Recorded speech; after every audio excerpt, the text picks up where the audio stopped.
network na ginagamit. I imagine iba yung basis ng arrest kay Senator De La Rosa. Yes po. So, technically, the ICC used a very generic term, which is Duterte is an indirect co-perpetrator. So, the fact that he did not pull the trigger means he's not the direct perpetrator. Pero on the other hand, the term co-perpetrator is so generic, parang pwedeng co-mastermind, pwedeng co-conspirator, ganun yung pananaw ng iba eh. Sa Pilipinas siguro, if we were to, kumbaga, to put in the nuances further, conspiracy ba yan? Paano ba yan? Dito po sa ICC, they could, at the point of issuance of a warrant of arrest, evade that pa. All they need to say is that this person is among those who are most responsible for crimes against humanity. So in the warrant, they don't even need to say that Bato de la Rosa is responsible for so many killings, for this and that. All they have to point out is that he was one of those who was instrumental or important in the implementation of the policy. Yung mga details po, nakita natin kay Duterte, nilabas pa later. Hinuli siya ng March, nirelease yung tinatawag na document containing the charges in July. Right. Yung binabanggit natin kaya medyo parang may alam na tayo kay Bato kasi nagbanggitan na rin doon. Kung co-perpetrator si Duterte, sabi ng sa confirmation sa document containing the charges, ito yung parang information nila. Pero mahaba, parang 20 pages mahigit. It's also accompanied by a brief. So the pre-confirmation brief, taken together, these two documents, kind of say that as a co-perpetrator, Duterte was assisted by 8 others. Okay. Kaya na po redacted. Yun lang. Pero dun sa isang redacted portion, parang maaninag mo, bato na bato ito. Okay. But if found guilty, would you know kung pare-pareho yung penalty na in these cases since iba-iba yung or is it the same because they're co-perpetrators? Sabi nila, it could be different. Kasi technically, the case against Duterte and the possible or upcoming case against Bato will be separate. Hindi sila parehong-pareho on all fours. Pareho sila ng facts. Pero, if Duterte was only indicted for killings, yun nga yung isang tanong namin bakit yung scope ng crimes against humanity ni Duterte, patayan lang? Bakit hindi yung pagkulong din? At dito na pumapasok si Bato. Sino ba kasi yung nag-order or sino ang nag-implement ng pagkulong? More than 300,000 were arrested during the war on drugs. Di ba, police? Ayun na. And it could happen because that's the history of the ICC. Okay. So, so it will be different kasi iba yung acts for which he will be tried. Tama? Yes. Mukhang ganun ang lalabas Alright. Isa pang question in my mind is, bakit in-announce ngayon, which is not, di ba, the same thing that happened before kay Duterte, it was secret. Nagulat, di ba? I mean, there was talk, it was trying to avoid it, nahuli siya, but bakit iba yung ngayon, style?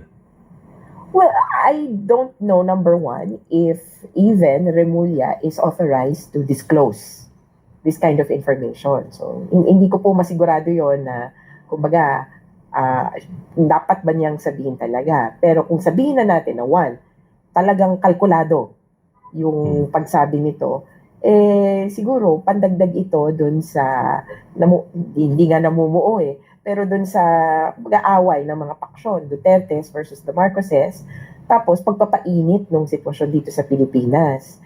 At maiipit dito yung isa pang institution na ipit na sa ICI, di ba, Senate, ipit na ipit yan sa ICI ngayon. Iipitin ngayon siya ng ICC because the natural tendency is to believe what Bato before said, and then the Senate President said, that the Senate will shelter or give temporary refuge to Bato if a warrant of arrest is issued. Kaya medyo, naku. On the other hand, kung hindi ito authorized, kumbaga, kasi Why? Why the ombudsman? Why him of all people? Why Oo. not the executive? It should have been, if De Mulya was the DOJ secretary, medyo mas mabigat para sa akin yon kasi he would have been one of the first ones to see that warrant of arrest. Pero in this case, kung sakaling unauthorized yon, then I would say it was unwise. Because even if Bato has already an idea that he will come up next, yung tanong na lang ay kailan? Naku, baka nag-e-empake na po yan ngayon. Naku, pinakaiiwasan pa naman natin yan na may makalusot o Right. makatakas. Absolutely. Ready to face the charges and he hopes payagan siyang alagaan si dating Presidente Duterte. May ganun ba? Hindi ko pa po Ngayon nakikita. lang. Ngayon. Ngayon lang. Okay po kami dyan. Tapos, in fact, kung ganun din naman pala yung argument, isama niya na si Senator Bongo, na lagi daw kasama sa mga medical check-up ni Duterte noon. Sama na rin natin pwede ba? May plus one, si Senator Robin Padilla. Kung ganyan lang din yung basis. Pero, if I were Bato, sinabi ko na nga po ito noon sisimulan ko na tong process na to para tapos na. I think it's that kind of person naman na to grip things by the root, tapos talagang i-uproot niya, matapos na to. Kaya, if I were him, kung kahit may warrant o wala, magsasabit na ako sa jurisdiction ng court. Right. Anong tingin mo dun sa sheltering ng Senate?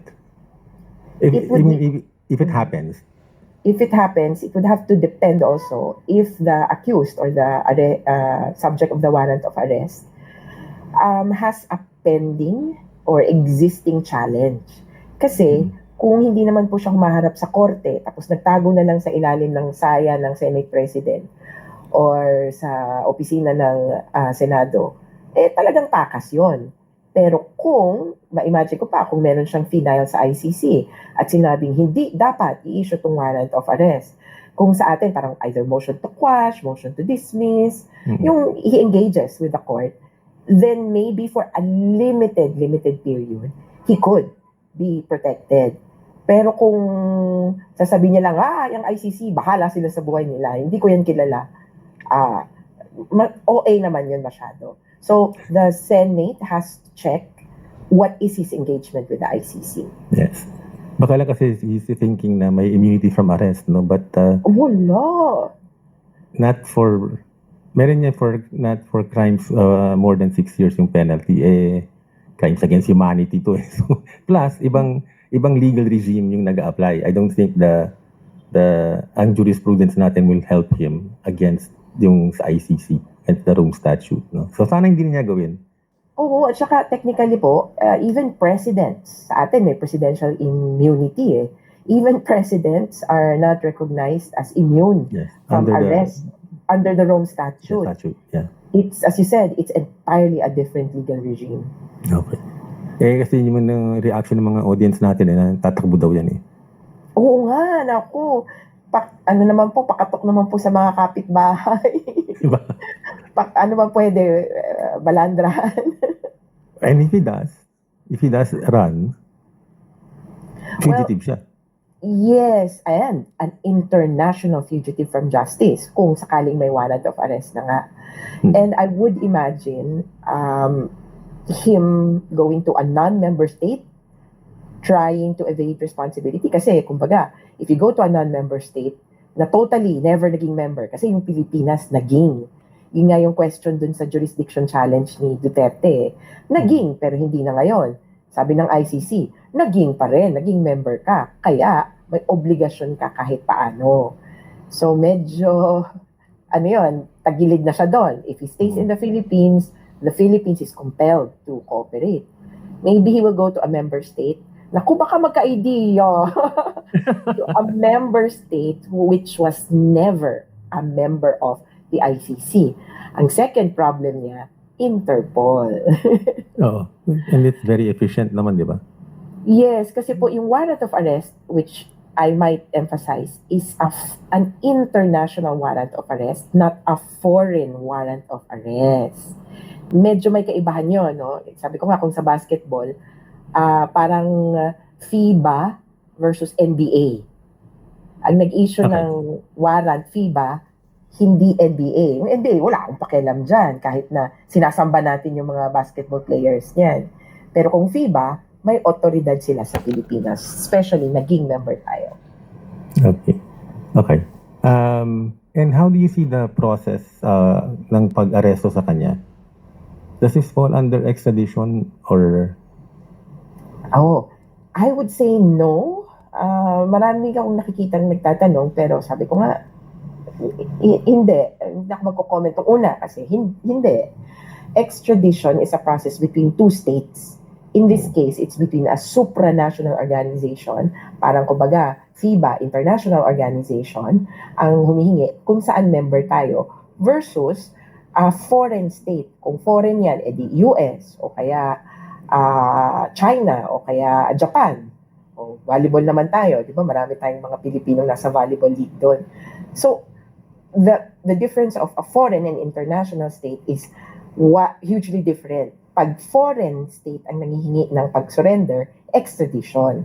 Sa ICC, as an international institution, sabi niya, sa rules niya, ang tawag ay, they will request for arrest and surrender.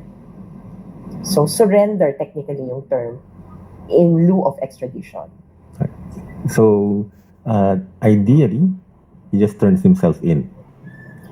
Well, yes. Na Diba? parang he walks into the ICC detention facility. Hi!